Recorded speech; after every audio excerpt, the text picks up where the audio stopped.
All right, let's talk about building a fortress. Not one with stone walls and a moat, but something way more critical, a fortress for your mind.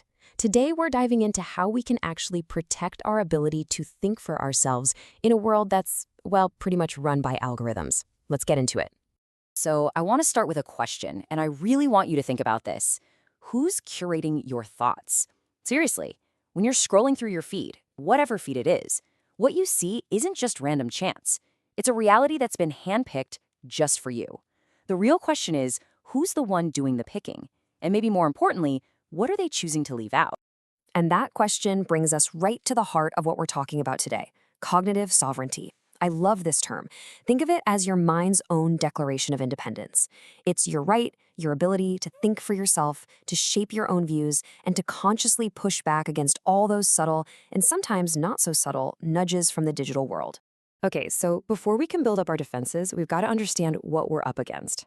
And the thing we're up against, well, it lives inside what you could call the hyper-optimized loop. This is the engine that's humming away behind the scenes of so much of what we do online.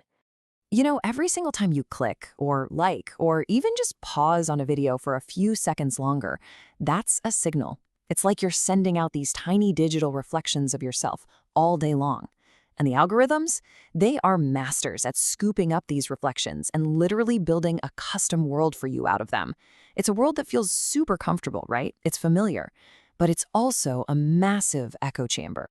So how does this loop actually work? It's pretty simple, and honestly, that's what makes it so powerful. It all starts with your action. You click on something. That action sends a signal, a piece of data to the algorithm.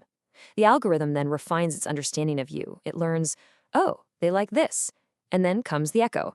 You're shown more of the exact same kind of thing, which makes you more likely to click again. And boom, the loop just keeps on going. And right here, this is where things get serious. There's a phrase from our source material that just hits so hard. The subtle sabotage of critical thinking. Because that's what's happening.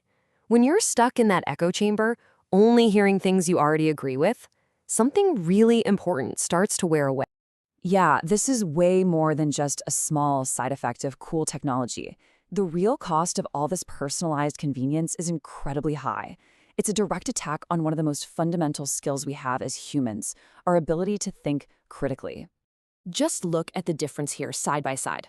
On the left, you've got the algorithm-guided mind. It's reactive, just waiting for the next thing to pop up. Its focus gets narrower and narrower, and it's all about passive consumption, just scrolling, scrolling, scrolling.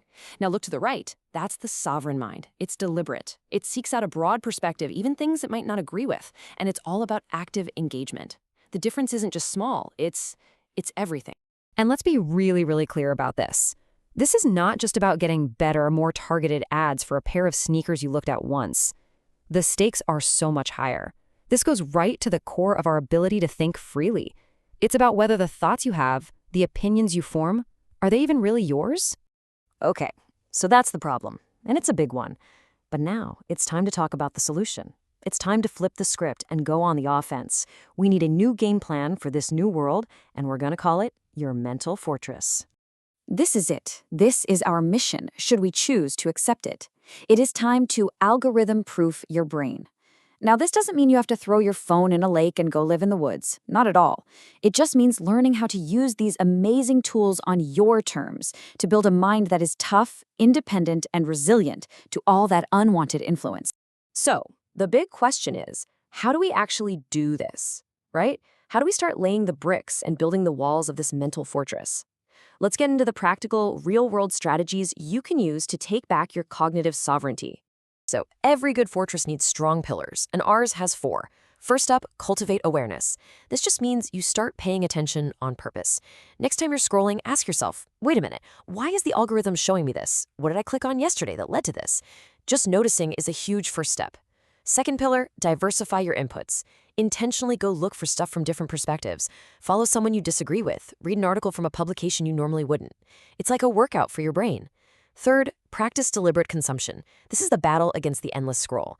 Instead of just letting the feed wash over you, choose one thing, one article, one documentary, and actually give it your full attention. And finally, pillar number 4, schedule disconnection. You have to create tech-free time. Maybe it's the first hour of your day, or you put your phone away after 9 p.m.